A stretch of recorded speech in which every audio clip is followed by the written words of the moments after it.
esta oportunidad vamos a hablar de lo que comprende el módulo tercero del presente taller, que incluye toda la parte metodológica de una investigación. Es decir, vamos a hablar de los enfoques de investigación, tipos de investigación, niveles de investigación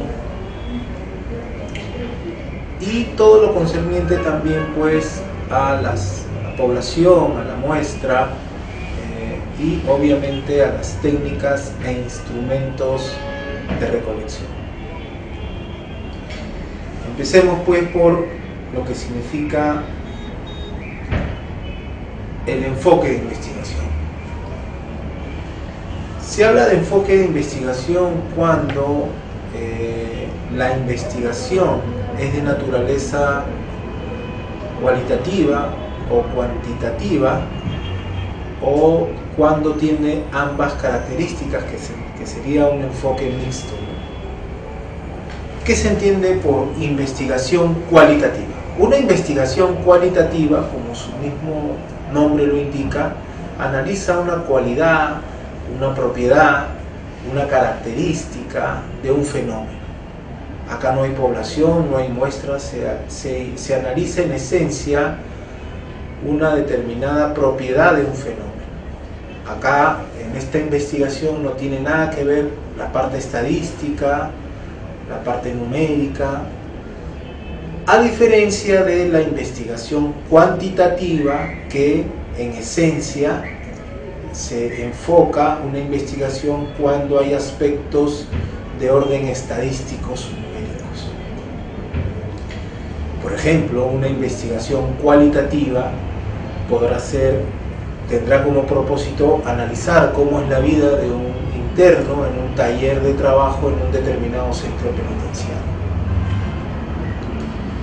Y hay dos clases de investigación, ¿no? Una etnográfica y una de acción, teoría-acción. La etnográfica es cuando una persona se adentra a un mundo para, a través de esta inserción a un fenómeno, pueda recoger datos. Es decir, por ejemplo, una persona puede adentrarse a un centro penitenciario para ver qué es lo que está pasando en cuanto, por ejemplo, a salud en un determinado pabellón. Cómo es la vida, cómo es la atención médica en los internos en un determinado centro de trabajo, ¿no? Y esto obviamente va a tener que contar con la participación de una persona que pueda ingresar a esta área para recoger, ¿no? Y la investigación por acción es prácticamente una situación, se da más o menos en los casos de trabajos, ¿sí?, donde uno realiza una determinada actividad propia de su profesión, en donde pueda, digamos, adquirir, recoger información para, a partir de ahí, hacer una investigación cualitativa. Se dice que una investigación cualitativa es una investigación preliminar. Las críticas que se le hacen es que no son muy rigurosas científicamente, porque lo que se hace es una especie de presentación preliminar a un problema. En cambio, una investigación cuantitativa se da cuando se analiza en esencia situaciones de estadísticas, de números, ¿no? Por ejemplo, en una investigación cuantitativa podemos analizar cuál es el promedio de ingreso de los talleres de trabajo de un determinado centro penitenciario, ¿no? En esencia, acá lo que se busca es verificar únicamente la parte remunerativa de utilidad que tiene este taller, ¿no? En cambio, en una investigación mixta que comprende tanto una parte cualitativa y una parte cualitativa y cuantitativa, conjuga los dos enfoques de tal manera que lo hace más rico en su esencia. En términos de derecho, una investigación cualitativa sería, por ejemplo, analizar una casación, una determinada casación, analizarla y a partir de ahí hacer una investigación cualitativa por caso sería, ¿no? En cambio, si vamos a hacer en materia de derecho una investigación mixta, es decir, utilizamos la parte cualitativa y la parte cuantitativa, analizaríamos no solamente una casación, por ejemplo, analizaríamos varias sentencias de pronto para investigar, por ejemplo, si existen desproporcionalidad en las penas en las sentencias emitidas por el juzgado anticorrupción. Ya no solamente analizaríamos la parte cualitativa, que es la desproporción de la pena, sino que ésta se dé en conjunto, ¿no?, con la sumatoria de las sentencias emitidas por ese juzgado. Entonces ahí tenemos una situación variable en la cual se enfocaría en una investigación mixta, lo cual resultaría más rica en términos científicos. En los tipos de investigación, en esencia, hay dos tipos, ¿no?, una básica y una aplicada. La básica se da, una investigación básica se da porque estudia un fenómeno para obtener nuevos conocimientos científicos, es decir, parte de la descripción de la realidad para obtener nuevos conocimientos científicos, porque a partir de ahí nacen las teorías de esta investigación básica. La investigación aplicada, como su nombre lo indica, busca cómo se aplica una teoría determinada a una situación en concreta. Por ejemplo, vamos a cómo se estudia, cómo se viene aplicando la imputación objetiva en los casos de mala praxis médica, por ejemplo, ¿no? Entonces ahí lo que hacemos es, en la investigación aplicada, tenemos un postulado, una teoría, y vamos a estudiar cómo esto se viene estudiando o aplicando en la realidad. El nivel de investigación lo que hace es estudiar, digamos, el grado que tiene una investigación en cuanto a su profundidad, en su rigurosidad. Por lo general, tenemos estos 4 niveles: exploratorio, descriptivo, correlacional y explicativo. En un nivel exploratorio se habla que hay una investigación exploratoria cuando normalmente no hay investigaciones previas, es decir, es una investigación donde no registra ningún antecedente, de pronto a nivel nacional o internacional.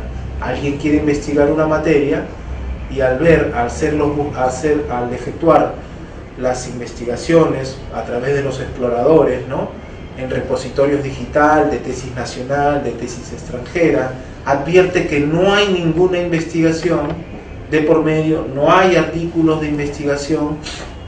Entonces, a partir de ahí se entiende que es una investigación exploratoria. Por ejemplo, a manera, como ustedes sabrán, de la figura se advierte el caso de la señora Buscaglia. Como ustedes saben, el caso se dio, a la señora por ese hecho le impusieron una pena privativa de libertad de 6 años, 8 meses, porque estaba regulado y está regulado la pena privativa de delito de desobediencia a la autoridad, y la pena la habían puesto entre 8 y 12 años. Esto se dio con motivo, como ustedes saben, al lamentable suceso del caso de Gamarra. El Estado decidió, al ver que la ciudadanía le faltaba el respeto a los policías, decidió drásticamente aumentar las penas, y esto se aplicó en este caso. Posteriormente, ustedes saben que se dio un acuerdo plenario precedente vinculante en la que estableció, fíjense, que en este caso se había interpretado mal, el juzgador lo había interpretado mal, en el sentido que el razonamiento del colegiado fue: ¿cómo es posible si en los delitos de lesiones leves la pena de pronto sea 3 años de pena privativa de libertad, con la agravante de que sea un policía, un miembro de la policía, en delitos graves que sea 5 años de pena privativa de libertad, con la agravante de que sea policía?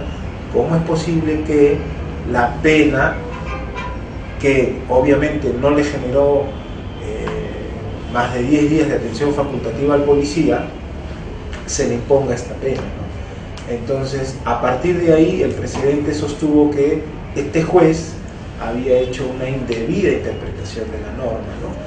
Y incluso Prone hace una propuesta a ley ferenda para adecuar estos tipos penales, estos hechos, digamos, como faltas incluso.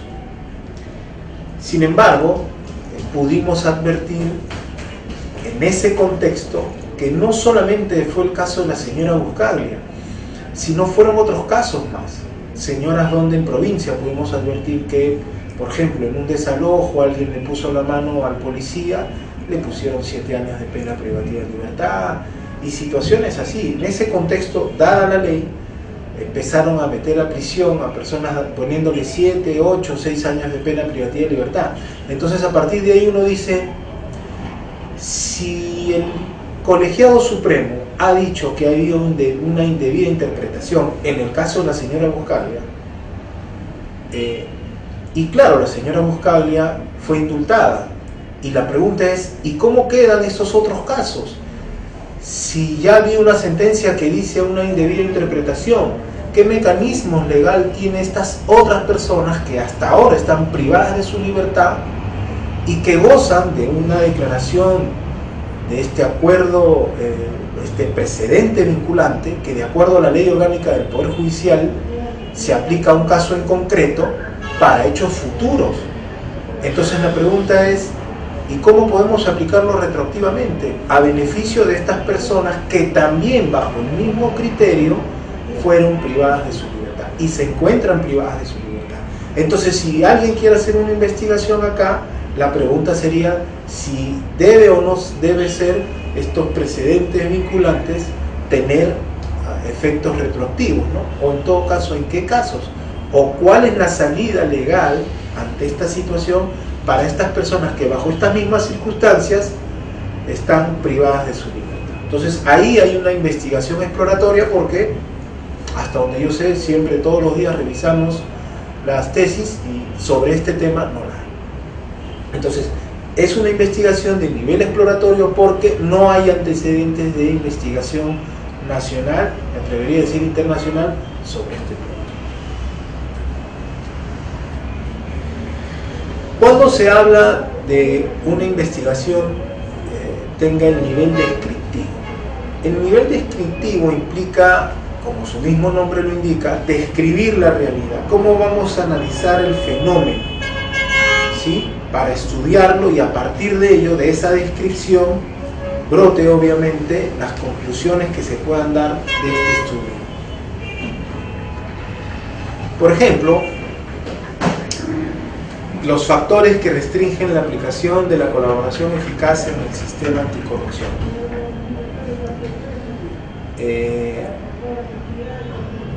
Con el gobierno, con el actual gobierno del presidente Kuczynski, ya salió la ley en la cual el cabecilla de una organización criminal ya puede aplicar para colaboración eficaz, porque antiguamente no se podía.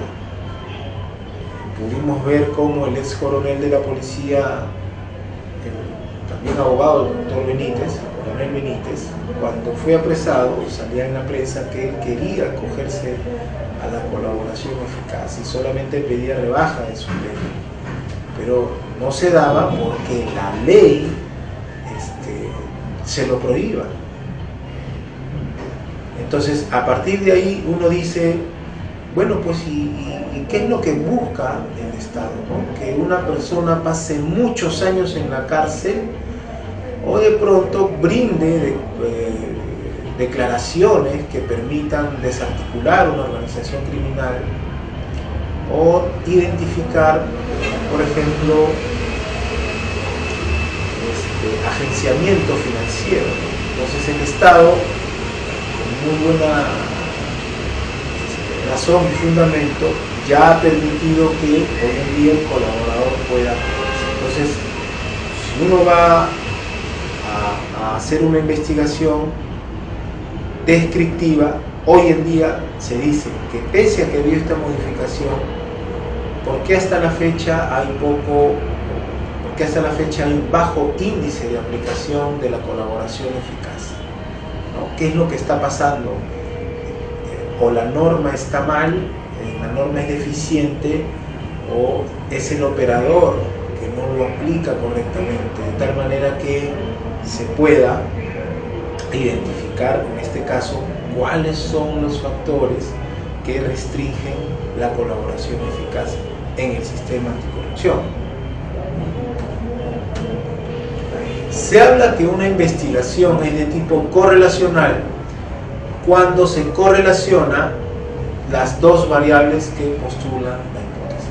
Por ejemplo, en este caso estamos planteando qué relación tiene las carencias sociales en una determinada sociedad con el incremento de la criminalidad organizada, ¿no? ¿Qué relación, cómo se correlaciona, por ejemplo, el incremento o el consumo de comida chatarra, por ejemplo, con el incremento de la enfermedad, por ejemplo, de las causas del cáncer, ¿no? Es decir, cómo se correlaciona una variable con la otra, ¿no? Por ejemplo, a mayor pobreza, mayor delincuencia. Se está hablando de dos variables correlacionales que se analizan en conjunto, ¿no? En su relación.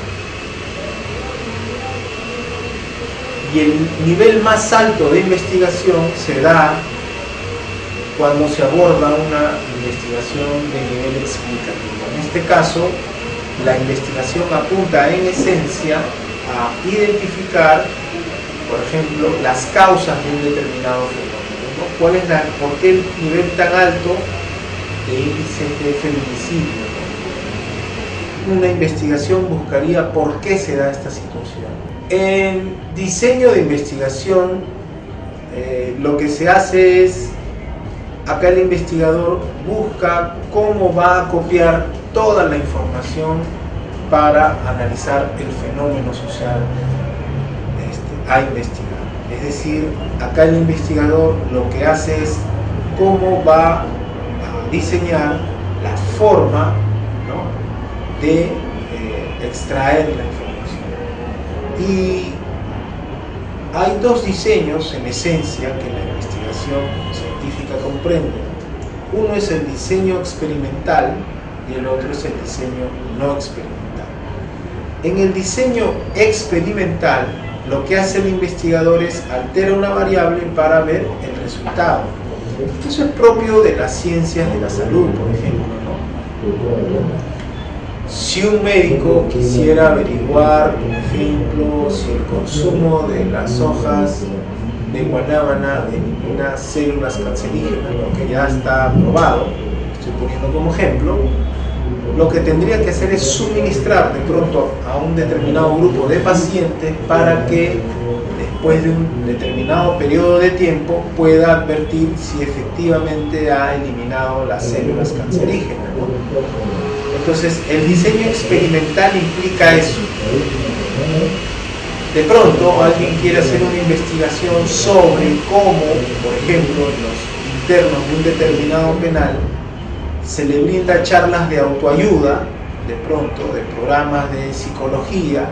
Al cabo de 3 meses se le practica un test antes de iniciar estos programas de charlas de superación personal, de autoayuda, y al cabo de este tiempo se le vuelve a tomar un test sobre si la persona ha mejorado en cuanto a su forma, su perspectiva de ver la vida, ¿no? Entonces se da una situación donde se está alterando una realidad para ver cómo evoluciona el sistema.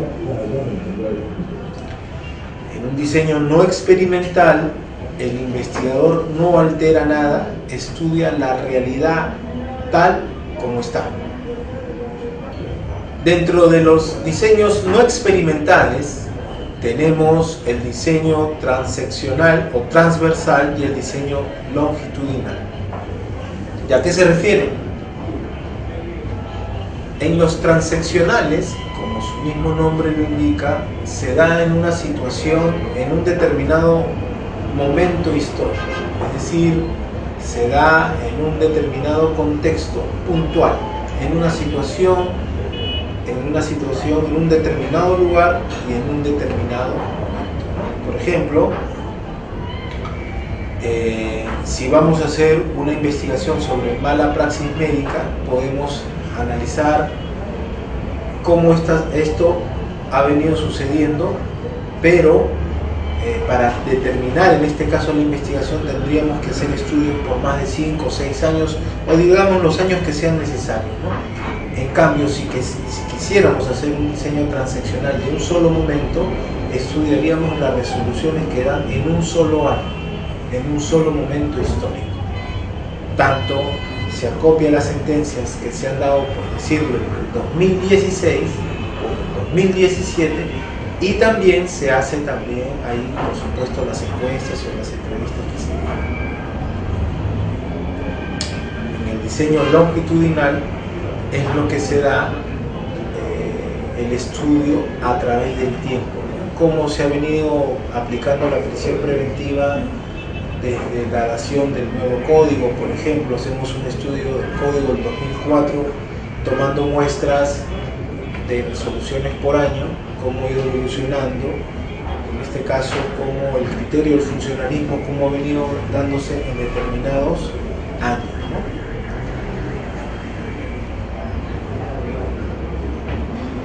Sobre los instrumentos y técnicas de investigación.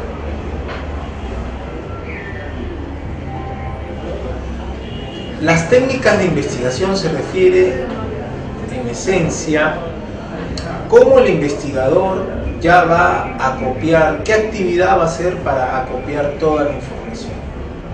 Es decir, de qué se va a valer el investigador para recoger toda la información que se ha planteado en la investigación. Siendo que esta información la puede obtener de la unidad de análisis, es decir, qué es lo que va a ser objeto de investigación. Pueden ser resoluciones judiciales, estadísticas, resoluciones administrativas, y pueden ser también, ¿por qué no?, operadores jurídicos, ¿no?, donde se saca la información, sea tanto de los jueces penales, fiscales y abogados especialistas en derecho penal, ¿no? Entonces, dentro de las técnicas más relevantes de lo que es investigación, tenemos el análisis documental, ¿no? Clásica técnica de investigación que se hace en esencia a las resoluciones judiciales o fiscales que ustedes van a estudiar, ¿no? Por ejemplo, si van a estudiar cuál es el criterio, como por ejemplo, ¿no?, la desproporcionalidad de la pena, ¿no?, en una investigación de un determinado colegiado o juzgado, ustedes van a analizar las sentencias en el extremo de la fijación de la pena, ¿no?, y para lo cual hacen el análisis respectivo. Las entrevistas también, que es una forma de extraer a través de una técnica de conversación entre el investigador y el entrevistado. Las encuestas, la diferencia en esencia de las entrevistas con las encuestas, como veremos más adelante, es que en la entrevista se formulan preguntas abiertas, mientras que en la encuesta se hacen preguntas cerradas, y esas preguntas, llamados ítems, se van a hacer justamente para medir los indicadores. Otra técnica que se emplea en la investigación es la observación, que viene a ser la primera técnica, porque nosotros, ¿cómo advertimos que existe un fenómeno? A través de la visión, de pronto, la observación. Vemos la dación de una resolución suprema, podemos advertir a través de la observación cómo se da un fenómeno, o viéndolo, ¿no?, o escuchándolo de pronto, ¿no? Esta es la primera técnica en esencia para recoger información. Ahora, hoy en día la encuesta, que como hemos referido, se formulan preguntas cerradas para ejercitar esta actividad en la encuesta. Ya se puede hacer, no necesariamente pues en persona, sino también puede ser por correo electrónico, ustedes mandan una encuesta a los operadores de pronto, o también vía telefónica cuando no es posible por esos medios. Entonces la entrevista también, en esencia, decíamos que es otra técnica para extraer información. Y en una investigación de derecho, la entrevista por lo general se da a, digamos, a máximas autoridades, ¿no? De pronto, jueces supremos, fiscales supremos, superiores, para que den una opinión con preguntas abiertas sobre el fenómeno. Así tenemos que diferenciar entre las técnicas de investigación con los instrumentos de investigación, porque son dos cosas distintas, ¿no? La técnica, por ejemplo, de observación, la persona aplica la técnica viendo, escuchando, mientras que el instrumento va a ser una guía de observación, una lista de contenidos. El cuestionario, una célula del cuestionario, la entrevista, ¿no? Una guía de entrevista, el análisis documental, una guía de análisis documental. Fíjense cómo corresponde una técnica de investigación con un instrumento de investigación. El instrumento viene a ser el recurso por el cual la persona, el investigador, va a registrar todos los datos. Es decir, yo utilizo la técnica de la encuesta y utilizo para tal efecto una guía de encuesta. ¿Sí? Y de la misma manera de la entrevista, utilizo la técnica de la entrevista y para acopiar esa información, para registrarla, utilizo una guía de entrevista, ¿no? Que se va a materializar en un documento donde voy a registrar toda la información. La guía de observación también es la primera técnica que se utiliza y se aplica también una guía de observación donde se va a registrar los movimientos de un determinado fenómeno. En materia de derecho, o para medir las escalas de grados de aceptación, de rechazo, utilizamos frecuentemente la escala Likert. En la escala Likert, como ustedes verán, podemos tener muchas alternativas para preguntar sobre un estado de aceptación, de rechazo, un grado de conocimiento, grado de postura, y para lo cual puedo hacer uso de las diferentes modalidades que hay. Como se ve en pantalla, ustedes pueden preguntar, por ejemplo, si quieren medir el nivel de conocimiento, ustedes de pronto quieren medir el nivel de conocimiento que tienen los miembros de la policía para las actuaciones fiscales, ¿no? Y le preguntarán, por ejemplo, en el ítem 4, completamente verdadero, ¿no? Encuestas a los policías y le preguntan si tiene conocimiento que inmediatamente, en situaciones de flagrancia, inmediatamente apresada una persona, tiene que comunicar al Ministerio Público, harán una encuesta y le preguntarán, por ejemplo, en la parte 4, completamente verdadero, ni falso ni verdadero, ¿qué está midiendo? El nivel de conocimiento que tiene este agente policial. Y pasa lo mismo también con otros operadores, ¿no? O están de acuerdo con una determinada postura. De pronto ustedes quieren, hace poco salió una marcha de un movimiento que buscaba despenalizar los abortos en casos de violación.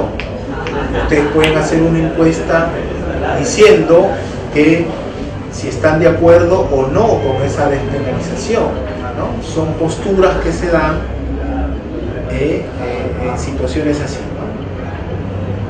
Por ejemplo, en el último rubro del mucho bastante neutral,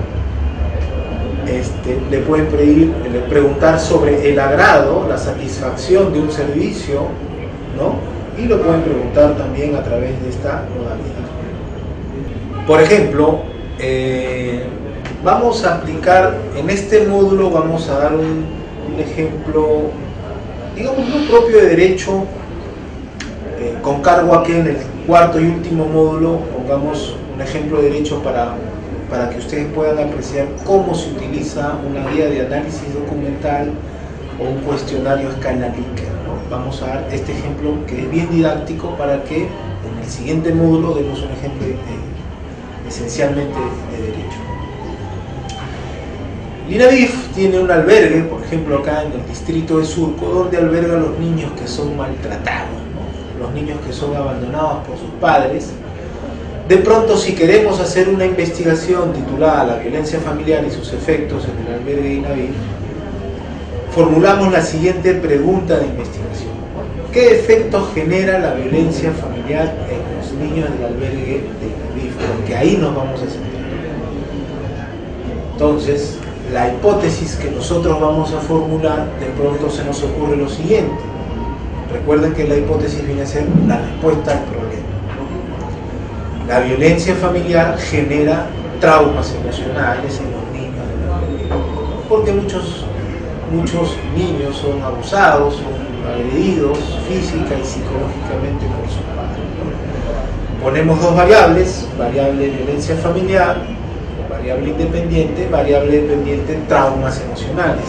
¿Cómo medimos la variable de violencia familiar? A través de sus indicadores. Recuerden que los indicadores permiten medir la variable. De pronto pondremos violencia física y psicológica, ¿no? De acuerdo con la nueva ley de violencia familiar hay también violencia sexual y omisión también de violencia económica, ¿no? Pero eso no lo vamos a medir, sino solamente violencia física y psicológica. Por el otro lado, en la variable traumas emocionales, lo podemos medir a través de conductas, ¿no? Conducta agresiva, inhibida, suicida o ansiosa. La pregunta es, yo estoy poniendo estas variables, la pregunta es, ¿un psicólogo pondría mejores variables? Por supuesto, porque el psicólogo es el especialista, el psicólogo es que tiene más conocimiento. Por eso es que en una investigación, cuando uno va a postular su hipótesis con variables e indicadores, tiene que tener un conocimiento riguroso ya del problema que va a investigar, para que le permita de esta manera plantear una hipótesis que a futuro va a ser eventualmente comprobado satisfactoriamente.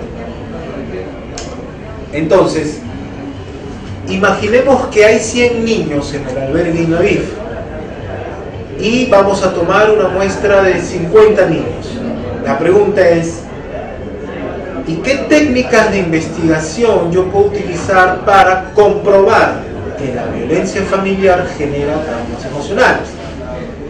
De pronto uno dice, bueno, los niños que sufren de agresión, podemos analizar los informes psicológicos, porque todo niño tiene informes psicológicos. Entonces utilizamos para ello la guía de análisis documental, en donde analizamos pues los informes. Vamos a tomar los 50 informes como muestra y empezamos a analizar uno por uno. Ponemos las iniciales, ¿no? Con una cuestión de reserva de identidad, el psicólogo informante, la fecha y los hechos. En los hechos narramos todo lo manifestado por el niño, un resumen de la forma como él ha sido víctima, ¿no? Todo, y podemos, ahí vamos, en los hechos vamos a poder advertir, por ejemplo, si un niño ha sufrido de violencia física o psicológica. De pronto, al analizar el primer informe del primer niño, si de los hechos se desprende que el niño ha sufrido violencia física, pondremos un aspa en la parte de violencia física. Luego veremos el diagnóstico y de pronto el diagnóstico dice que el niño presenta conducta agresiva. Pondremos un aspa en el extremo donde diga conducta agresiva.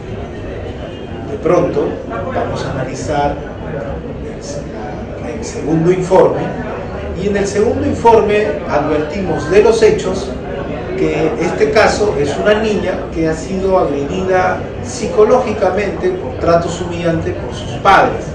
Entonces de pronto ya ponemos en indicadores de violencia familiar, ponemos violencia psicológica. Ya revisamos el diagnóstico y de pronto sale que la niña presenta conducta inhibida. Pondremos un aspa en conducta inhibida. Cuando vamos a revisar un tercer niño, advertimos de los hechos que el niño ha sido agredido física y psicológicamente. Entonces, en ese caso, pondremos un aspa en la violencia física y otra aspa en la violencia psicológica. Y cuando vemos el diagnóstico, de pronto arroja que el niño tiene conducta suicida. Entonces, en ese caso, pondremos un aspa en la conducta suicida. Y así hacemos el análisis de los 50 instrumentos de medición. Fíjense que la guía de instrumentos de medición, en este caso la guía de análisis de documento, la estructura está formada conforme al planteamiento de la hipótesis y los indicadores, porque repetimos, justamente los indicadores son los que van a ser medidos en una investigación. Y esa es la esencia para formar esta guía de instrumento de análisis. Ahora, si queremos nosotros reforzar, aparte del análisis documental, nosotros queremos reforzar, podemos también hacer encuestas y podemos encuestar al pool de psicólogos que existe en el INAVIF. De pronto armamos un instrumento, un cuestionario estructurado, escala Likert, en la que vamos a medir los indicadores. Fíjense, ¿y cómo armamos el cuestionario? ¿Cómo armamos o cómo formulamos los ítems, que son las preguntas? Pues muy fácil. Si vemos la violencia física a través del sistema bivariado, va a estar cruzada la variable independiente con la dependiente. Fíjense cómo la violencia física se va a cruzar con la conducta agresiva, inhibida, suicida y ansiosa. Y acá lo vemos.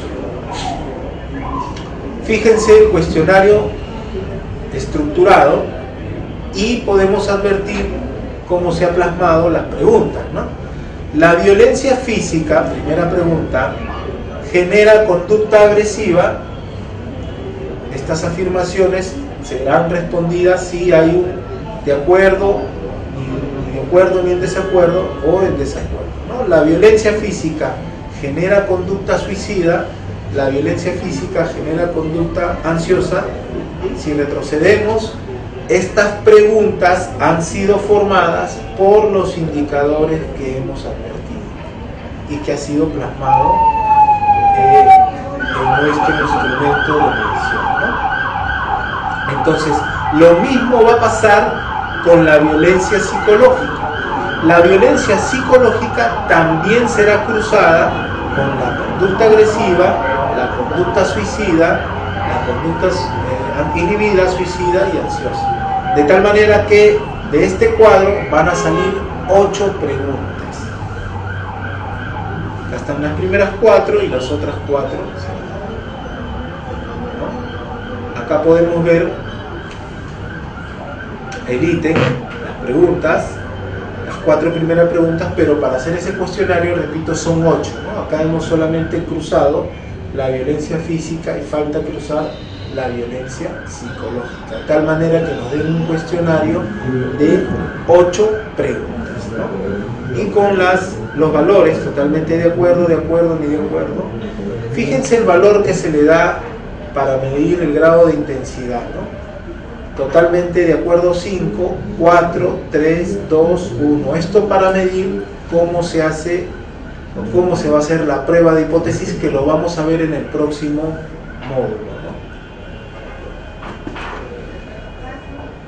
Entonces, en suma tenemos, para terminar este módulo, tenemos que estos instrumentos de medición que van a ser utilizados para extraer la muestra necesariamente se va a formar con los indicadores que nosotros formulemos en la matriz de consistencia, en el proyecto, en el plan de investigación, porque de ahí se va a formular, a confeccionar la guía de análisis documental, y las encuestas, ¿no? Si nosotros vamos, por ejemplo, a medir un grado de desproporcionalidad de la pena, ¿cómo medimos un grado de desproporcionalidad de la pena?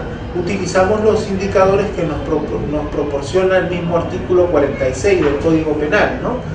Por ejemplo, analizamos causales de atenuación de la pena, ¿no? La pena por omisión es atenuada porque los delitos por omisión son atenuados. Cuando hay confesión sincera hay una atenuación. Cuando es en grado de tentativa también hay una omisión. Cuando hay responsabilidad restringida también hay una atenuación. Entonces estos serían los indicadores para medir la gravedad o no de un delito, ¿no? Con esto cerramos el tercer módulo y el próximo módulo vamos a analizar la parte central de una investigación que se hace, es la prueba de hipótesis, conclusiones y recomendaciones. Muchas gracias.